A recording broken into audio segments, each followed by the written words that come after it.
माझे नाव सोहम. पुण्यात एका खाजगी कंपनीत नोकरीला लागून मला नुकतीच 2 वर्षे झाली होती. रोजचं तेच धावपळीचं आयुष्य, लॅपटॉपसमोर घालवलेले तास आणि रूमवर परतल्यावर येणारा एकटेपणा, यातच माझे दिवस जात होते. पण या गर्दीत माझा हक्काचा कोपरा होता, तो म्हणजे माझ्या कॉलेजपासूनचा जीवाभावाचा मित्र अमित. अमित आणि मी एकाच कॉलेजमध्ये होतो, एकत्रच शिकलो. पण नोकरीच्या निमित्ताने तो मुंबईला स्थायिक झाला आणि मी पुण्यातच राहिलो. आमची मैत्री एवढी घट्ट होती की आम्ही एकमेकांसाठी काहीही करायला तयार असायचो. अमितच्या घरी त्याचे बाबा 5 वर्षापूर्वी शांत झाले होते. तेव्हापासून त्याची आई म्हणजेच अलका काकू सातारा जिल्ह्यातील एका छोट्या शांत गावात एकट्याच राहत होत्या.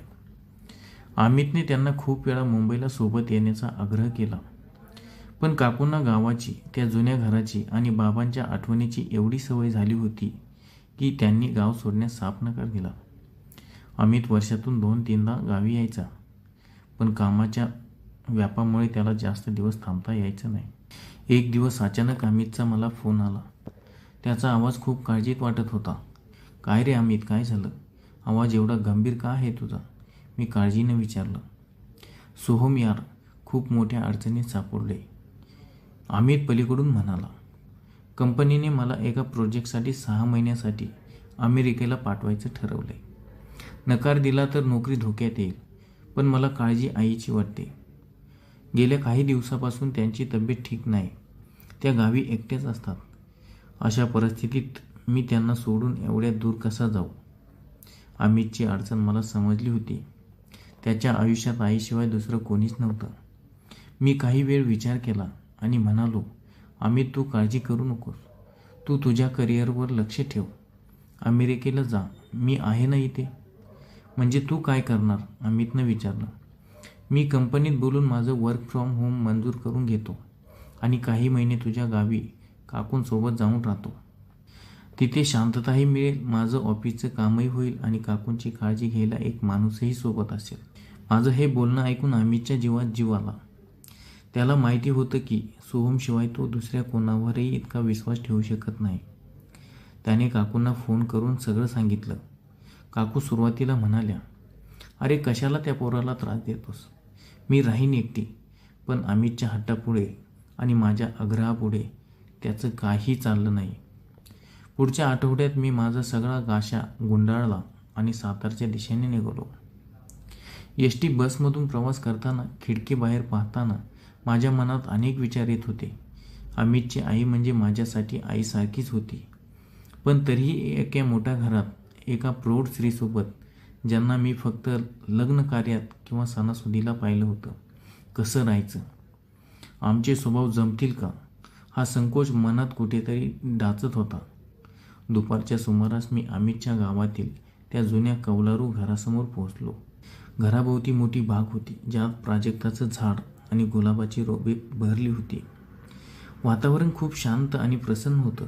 मी दारात उभा राहून आवाज दिला, "काकू."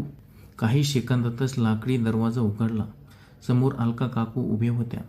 वयाची 50शी ओलांडलेली, पण चेहऱ्यावर एक वेगळंच तेज आणि सात्विकता होती. अंगावर साधी सुती साडी, कपाळावर लहान टिकली आणि डोळ्यात साधेपणा. मला पाहताच त्यांच्या चेहऱ्यावर एक अतिशय कौतुकाचं आणि आपुलकीचं हसू उमटलं. "अरे सोहम, आलास बाळा? ये आत ये. खूप प्रवास झाला तुझा, थकला असशील." काकूंनी अत्यंत मायेने माझं स्वागत केलं. मी घरात पाऊल ठेवलं. घर आतून खूप स्वच्छ आणि सुटसुटीत होतं. जुन्या पद्धतीची बैठक, भिंतीवर अमितच्या लहानपणीचे आणि काकांच्या फोटोची फ्रेम होती. काकूंनी माझ्या हातातून बॅग घेतली आणि मला बसायला सांगितलं. "तू हातपाय धुवून घे, मी चहा आणि पोहे करते." त्या स्वयंपाकघराकडे जाता जाता म्हणाल्या. मी फ्रेश होऊ लागलो. गरम चहाचा कप हातात घेत असताना मला जाणवले की काकूंच्या चालण्यात एक प्रकारचा थकवा होता. अमित म्हणत होता ते खरं होतं. काकूंची तब्येत पूर्वीसारखी नव्हती. त्यांच्या हाताला थोडी थरथर होती. "काकू, तुम्ही आराम करायचा ना? मी आलोय तर उलट तुम्हाला मदत करायला हवी," मी चहाचा घोट घेत म्हणालो. काकू हसल्या आणि म्हणाल्या, "अरे सोहम, तू अमितचा मित्र म्हणजे माझा मोठा मुलगाच की. आणि घरात इतक्या दिवसांनी कोणीतरी आलंय. मला किती आनंद झालाय. तुला सांगू शकत नाही. हे घर कसं खायला उठायचं मला रोज. त्याच्या या वाक्यातलं एकटेपण माझ्या मनाला कुठेतरी स्पर्श करून गेलं. एका आईने आपल्या मुलाला दूर पाठवून पतीच्या आठवणीत त्या घरात कसं आयुष्य काढलं असेल याची मी कल्पना करू शकत होतो. पहिले 2-3 दिवस खूप साधे गेले. मी सकाळी उठून कॉम्प्युटरवर घेऊन बसायचो. माझं ऑफिसचं काम करायचो. काकू वेळेवर जेवण, चहा आणून द्यायच्या.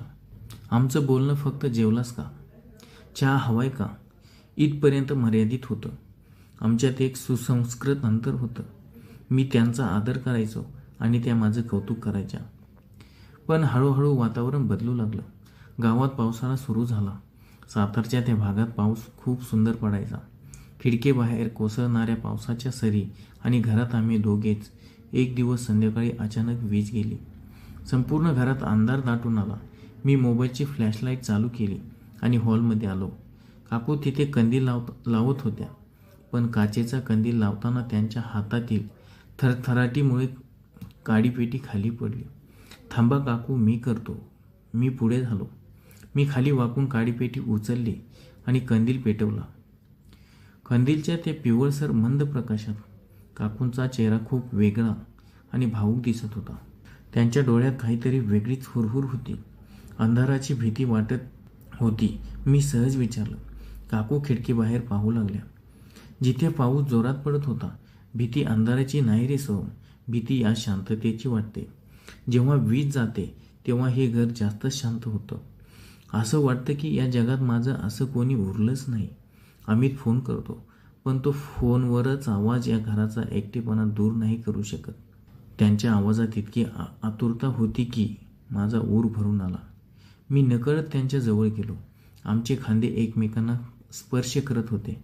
त्या मंद प्रकाशात एका तरुणाची संवेदनशील भावना आणि एका प्रौढ स्त्रीचं एकाकीपण एकमेकांसमोर उभे होते.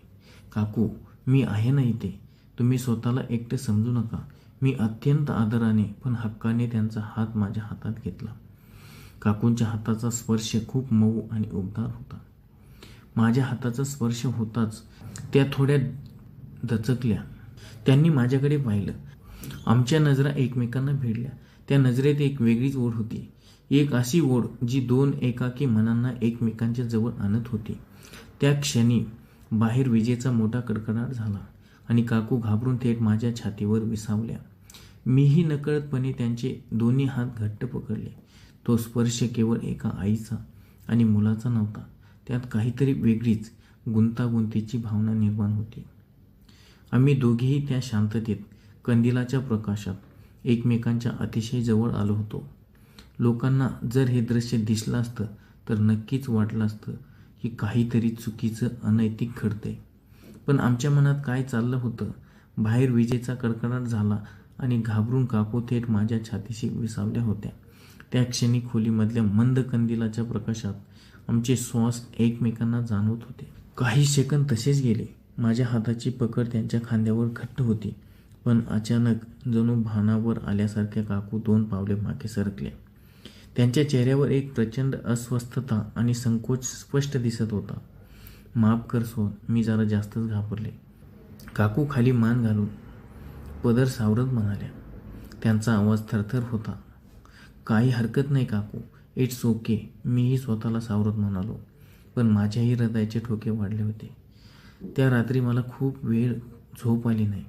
डोळे मिटले की कंदिलाच्या प्रकाशात चमकणारा काकूंचा तो भावूक चेहरा आणि त्यांचा तो उबदार स्पर्श डोळ्यासमोर येत होता. मी काही चुकीचं तर करत नाही ना? त्या माझ्या मित्राच्या आई आहेत. माझ्या मनाने मला टोकलं. पण दुसऱ्या क्षणी वाटायचं त्या केवळ एका मित्राच्या आई नाही, तर एक अत्यंत एकाकी स्त्री आहेत, ज्यांना या क्षणाची एका आधाराची गरज आहे. भावना आणि कर्तव्याचा हा खेळ माझ्या मनात सुरू झाला होता. सकाळ झाली. मी हॉलमध्ये आलो तेव्हा काकू नेहमीप्रमाणे तुळशीला पाणी घालत होत्या. पण आज त्यांच्या वागण्यात एक वेगळाच बदल जाणवला. त्यांनी माझ्याकडे थेट पानं टाळलं. चहाचा कप टेबलवर ठेवतानाही त्यांनी नजर खालीच ठेवली होती. आमच्यात जी एक सहजता होती ती कुठेतरी हरवली होती आणि त्याची जागा एका गूढ शांततेने घेतली होती. 2 दिवस असेच गेले. आम्ही दोघेही एकमेकांपासून अंतर ठेवून वागत होतो. पण ते अंतर मनापासून नव्हतं, तर समाजामुळे आणि स्वतःच्या भीतीमुळे होतं. हे अंतर जास्त काळ टिकणार नव्हतं, कारण परिस्थिती आम्हाला पुन्हा पुन्हा जवळ आणत होती. त्या दिवशी दुपारच्या वेळी अचानक बाहेर खूप जोराचा पाऊस सुरू झाला. वादळी वाऱ्यामुळे अंगणातली झाडे हलत होती. मी माझं ऑफिसचं काम करत होतो. अचानक स्वयंपाकघरातून काहीतरी पडल्याचा आणि काकूंच्या ओरडण्याचा आवाज आला. मी लॅपटॉप बाजूला ठेवून धावत स्वयंपाकघरात गेलो. तिथे काकू जमिनीवर बसल्या होत्या आणि त्यांच्या पायातून रक्ताची धार वाहत होती. वरच्या सेल्फवरून काचेची भरणी काढताना त्यांचा हात घसरला होता आणि ती भरणी फुटून एक मोठा काच थेट त्यांच्या पायाला लागला होता. काकू, मी ओरडलो आणि धावत त्यांच्याजवळ खाली बसलो. काही नाही रे सोम, लहान जखम आहे, त्या वेदनेने विवळत म्हणाल्या. पण जखम खोल होती. मी वेळ न घालवता घरातली फर्स्ट एड बॉक्स आणली. मी खाली गुडघ्यावर बसलो आणि त्यांचा पाय माझ्या मांडीवर घेतला. काकूंनी संकोचनाने पाय मागे घेण्याचा प्रयत्न केला. अरे सोम, राहू दे, मी करते, तू नको. काकू, गप्प बसा. मी पहिल्यांदाच त्यांच्यावर हक्काने ओरडलो. मी कापसाने त्यांच्या पायावरचे रक्त पुसू लागलो. माझ्या हातात जेव्हा त्यांच्या पाय लागला तेव्हा त्यांच्या शरीरात एक लहरीसारखी धावून आली. वेदना आणि एक अनोखा स्पर्श. त्यांच्या संमिश्र भावनेनं त्यांनी त्यांचे डोळे घट्ट मिटून घेतले. मी अत्यंत हळुवारपणे त्यांच्या जखमीवर मलम लावले आणि पट्टी बांधली. ते करत असताना माझे लक्ष त्यांच्या चेहऱ्याकडे गेले. त्यांच्या डोळ्यातून पाण्याचे थेंब खळत होते. ते थेंब केवळ वेदनेचे नव्हते, तर त्यात अनेक वर्षाचे साचलेले दुःख होते. पट्टी बांधून झाल्यानंतरही मी त्यांचा पाय सोडला नाही. मी वर पाहिले. आमचे चेहरे अगदी जवळ होते. खूप दुखतंय का काकू, मी हळूच विचारलं. काकूंनी डोळे उघडले. त्यांच्या डोळ्यात एक अनावर ओढ होती. त्यांनी माझा हात घट्ट पकडला. हे शरीर खूप आधीच दुखायचं थांबलंय सोहम, पण मनाचं काय करू? या घरात, या एकटेपणात रोज मरणारे जे मन आहे त्याला आज पहिल्यांदा कोणीतरी हक्काने सांभाळले. त्यांच्या या शब्दांनी माझं मन विरघळलंय. मी उठलो आणि त्यांच्या शेजारी जमिनीवरच बसलो. काकूंनी हळूच आपले डोके माझ्या खांद्यावर ठेवले. यावेळेस कोणतीही भीती नव्हती, कोणतीही वीज गेलेली नव्हती. भर दिवसा स्वयंपाकघराच्या कोपऱ्यात मी एका प्रौढ स्त्रीला, माझ्या मित्राच्या आईला माझ्या मिठीत घेतलं होतं. त्यांच्या केसांचा सुगंध माझ्या श्वासात भरला होता. आम्ही दोघे तासनतास बसेच बसून राहिलो. मी त्यांच्या पाठीवरून हात फिरवत त्यांना शांत करत होतो. दुसऱ्या दिवशी गावातील एक शेजारी राहणाऱ्या काकू, सुमती काकू, आमच्या घरी काहीतरी घ्यायला आल्या. मी आणि अलका काकू हॉलमध्ये बसून एकत्र चहा पित होतो आणि काहीतरी बोलून हसत होतो. आमच्यातील ती जवळीक, तो आनंद सुमती काकूंच्या नजरेतून सुटला नाही. त्यांनी अलका काकूच्या बदललेल्या चेहऱ्याकडे आणि माझ्या त्यांच्याकडे पाहण्याच्या पद्धतीकडे संशयाने पाहिले. सुमती काकू गेल्यावर गावात कुजबूज सुरू झाली. अमितची आई आणि तो पुण्याचा मुलगा हल्ली खूपच जवळ दिसतात. घरात दोघेच असतात. काहीतरी काळ बेरं नक्कीच आहे. लोकांना वाटत होतं की आम्ही मर्यादा ओलांडत आहेत. एक तरुण मुलगा आणि एका मित्राची आई चुकीच्या मार्गावर जात आहेत. पण त्या बंद दरवाजाच्या आड जे घडत होतं ते लोकांच्या विचाराच्या पलीकडे होतं. काकूंची तब्येत आता सुधारत होती, पण आमच्यातील भावनिक गुंतागुंत आता एका अशा वळणावर आली होती जिथून मागे फिरणे अशक्य होतं. एक दिवस रात्री जेवताना काकूंनी मला विचारलं, सोहम, आम्ही 6 महिन्यांनी परत येईल, मग तू निघून जाशील ना? त्यांच्या आवाजात मला गमावण्याची भीती स्पष्ट दिसत होती. मी त्यांच्याकडे पाहिलं आणि म्हणालो, काकू, मी तुम्हाला सोडून कसा जाऊ शकेन? काकू, मी तुम्हाला सोडून कसा जाऊ शकेन? माझं हे वाक्य अलका काकूंच्या डोळ्यातून अश्रू वाहू लागले. गावात आमच्याबद्दल काय कुजबूज सुरू आहे याची कल्पना आम्हा दोघांनाही होती. सुमती काकू आणि गावकरी आमच्या नात्याला अनैतिक समजत होते, पण त्यांना हे माहीत नव्हतं की ज्या नात्याला ते पाप समजत होते ते प्रत्यक्षात एका पवित्र कर्तव्याचं रूप घेणारं होतं. पुढच्याच आठवड्यात अमितचा अमेरिकेतून फोन आला. तो खूप आनंदात होता. माझं प्रमोशन झालंय, पण कंपनी मला कायमचं अमेरिकेत स्थायिक होण्याचा पर्याय देते. मी विचार करतोय की आईलाही इथेच घेऊन यावं. पण आई गाव सोडायला तयार होईल का? मी अमितला म्हणालो, अमित, तू काळजी करू नकोस, मी काकूंशी बोलतो. त्या रात्री मी काकूंच्या खोलीत गेलो. त्या खिडकीबाहेर पाहत जुन्या आठवणीत हरवल्या होत्या. मी त्यांच्याजवळ गेलो आणि म्हणालो, काकू, लोकांनी आपल्याबद्दल काहीतरी विचार केला तरी मला फरक पडत नाही. पण मला तुमची काळजी आहे. आम्ही तुम्हाला अमेरिकेला घेऊन जायला तयार आहे. तुम्ही तुमच्या मुलाकडे जाणार का? काकूंनी माझ्याकडे पाहिले. त्यांच्या डोळ्यात आता भीती नव्हती, तर एक प्रचंड आदर होता. त्या म्हणाल्या, सोहम, जेव्हा माझा पाय कापला होता आणि तू तो तुझ्या मांडीवर घेऊन पट्टी बांधत होतास, तेव्हा मला जाणीव झाली की तू फक्त अमितचा मित्र नाहीस, तू मला एका मुलासारखं जपलं आहेस. या घरातल्या एकटेपणाने मला वेड लावायचं बाकी ठेवलं होतं. तुझ्या त्या स्पर्शाने, काळजीने मला जगण्याची नवी उमेद दिली. तू माझ्या मुलासारखाच माझ्या पाठीशी उभा राहिलास. होय, लोकांच्या नजरेत हे दृश्य चुकीचं वाटत होतं. ते प्रत्यक्षात एका मुलाने आपल्या आईसमान असलेल्या स्त्रीला दिलेला भावनिक आधार होता. आमची जवळीक शरीराची नव्हती, तर ती दोन मनातील आदराची आणि मायेची होती. मी काकूंचा हात घेतला आणि म्हणालो, काकू, मग आता अमितकडे जाण्याची वेळ आली आहे. तुम्ही गावाची काळजी करू नका. मी दर सुट्टीत इथे येत जाईन आणि ह्या घराची काळजी घेईल. तुम्ही अमितसोबत नवीन आयुष्य सुरू करा. काकूंनी हसून होकार दिला. महिनाभरातच अमित भारतात आला. गावकऱ्यांना वाटत होतं की अमित आल्यावर काहीतरी वाद होईल, पण जेव्हा अमित गावी आला तेव्हा काकूंनी त्याची ओळख माझ्याशी करून देताना अभिमानाने सांगितले, अमित, सोहम फक्त तुझा मित्र नाही, तर तो या घराचा मोठा मुलगा आहे.